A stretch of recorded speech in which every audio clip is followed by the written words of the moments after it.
Hello good morning students, how you all.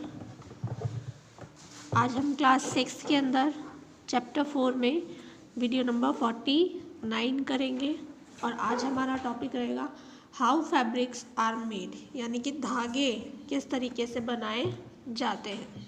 ठीक है, इसमें सबसे पहले हम पढ़ेंगे स्पिनिंग। स्पिनिंग देखिए, spinning is the process of making yarns from fibres, यानी कि स्पिनिंग जो है एक प्रोसेस है। किसका प्रोसेस है? फाइबर्स यानी धागे से यार्न बनाने का।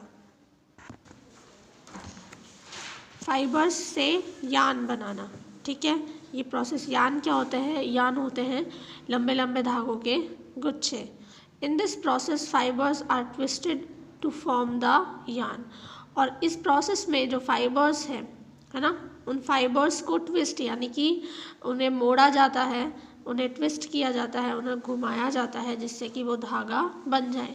In older days a simple device called टेकली was use for spin cotton yarns, यानी कि पुराने ज़माने में एक सिंपल सी डिवाइस हुआ करती थी, टकेली, ठीक है, जिससे घुमाकर कॉटन से धागा बनाया जाता था।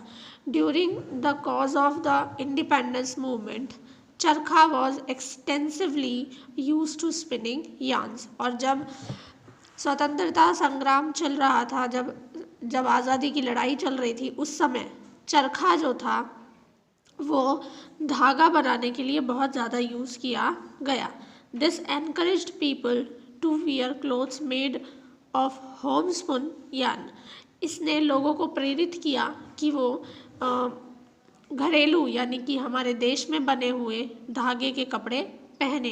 Today spinning of yarn on a large scale is done with the help of spinning machines. और आजकल स्पिनिंग जो है, यार्न्स बनाने की जो तकनीक है, वो बहुत बड़ी बड़ी मशीनों से बहुत ही बड़े पैमाने पर की जाती है।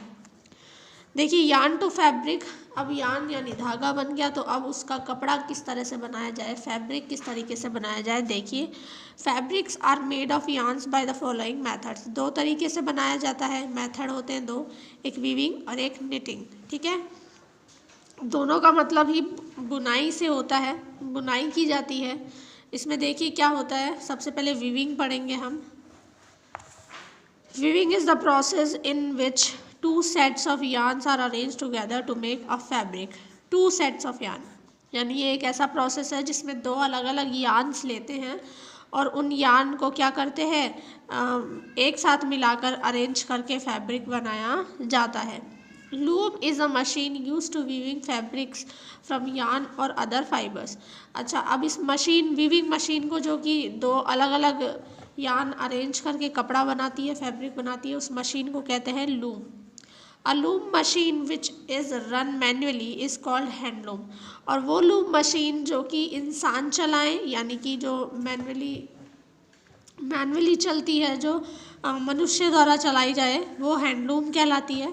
इन बिग मिल्स, और बड़ी बड़ी मिल जो होती हैं उनमें looms are run by the machines are called power loom. और जो मशीन के थ्रू चलती हैं उन्हें पावर लूम कहते हैं, जो बिजली से चलती है उन्हें पावर लूम कहते हैं, जो इंसान खुद चलाते हैं उन्हें हैंडलूम कहते हैं। A woven fabric produced on a loom is made by interlocking two sets of threads at right angle। अब यहाँ पर देखिए कि जो एक बुना हुआ कपड़ा होता है वो कैसे बनता है, कि लूम जो होता है, लूम में दोनों सेट एक दूसरे के राइट एंगल यानी समकोण पर रखे जाते हैं, 90 डिग्री पर रखे जाते हैं। The longitudinal thread is called the warp and the transverse thread is called weft. एक जो होता है, जो इस तरीके से बनता है, एक इस तरीके से जो धागा लगाया जाता है उसे रैप बोलते हैं, और जो ट्रांसवर्सल तरीके से लगाया जाता है उसे वेफ्ट बोलते हैं। ये दोनों बात आपको रैप और वेफ्ट का ध्यान रखना है, ठीक है। इसके बाद देखिए, the basic process of weaving consist the passing of weft threads alternatively over the under the warp threads. और इन्हें बुनाई कैसे की जाती है, जैसे हम बुनाई करते हैं, एक बार वेफ्ट और एक बार रैप, ओवरलैपिंग इनकी करते हैं, अल्टरनेटिवली यानी एक के बाद एक इनको लगाया जाता है। Weaving fabrics with the hand और power loom involve several steps. और ये जो वीविंग फैब्रिक होता है सिर्फ एक बार लगाने से नहीं होता, इनको बहुत सारे सेवरल स्टेप्स यानी बार बार करना पड़ता है। एक पहले रैप फिर वेफ्ट फिर रैप फिर वेफ्ट, इस तरीके से बहुत बार करना पड़ता है। In order of prepare the loom for operation, the warp thread are installed in the loom and held under tension. They form a surface to closely space and parallel threads. और ये जो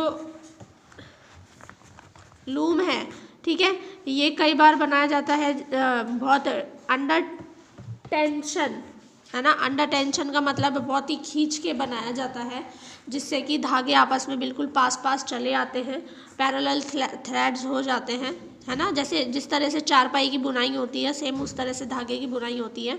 इन the order to beginning cyclic process that produces the fabric first shedding occurs.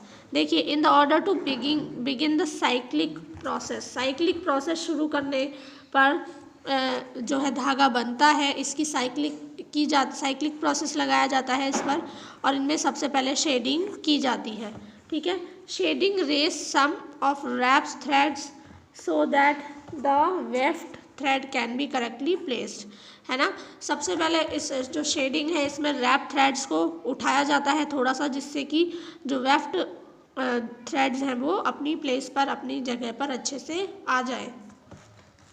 In the plain weave, a simple weave in which weft is alternate threaded above and below the wrap threads, every other wrap thread is raised.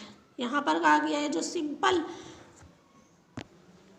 Simple weaving होती है उसके अंदर alternatively एक weft लगा होता है और जो है रैप लगा होता है, और उसके ऊपर और नीचे की तरफ वेफ्ट लगा होता है। इस तरीके से ये बनता है। The space between the raised and unraised warp threads called shed. और शेड किसे कहते हैं? जो हमने रेज किया है रैप, है ना, एक उठाया है और दूसरा नहीं उठाया है, तो उनके बीच का जो थ्रेड्स का जो स्पेस है उसे शेड कहते हैं। Next the picking process. इसके बाद पिकिंग प्रोसेस होता है और डिवाइस कॉल्ड शटल, जो कि एक तरीके की डिवाइस से किया जाता है जिसे शटल कहते हैं। Pulls the weft threads through the shed. और उसमें अभी रैप को उठाया जा रहा था, अब वेफ्ट को जो है वो थोड़ा सा शेड के लिए उठाया जाता है। देन ऑन बीटिंग अप, फिर इन्हें बीटिंग की जाती है।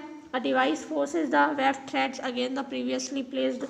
इनको बीटिंग करने का मतलब है इन धागों को जो है प्रेशराइज किया जाता है, इन पर फोर्स डाला जाता है, जिससे कि ये कॉम्पैक्ट फैब्रिक बन जाए, यानी कि एक फिक्स धागे जो हैं बिल्कुल फिक्स हो जाए, ठीक है।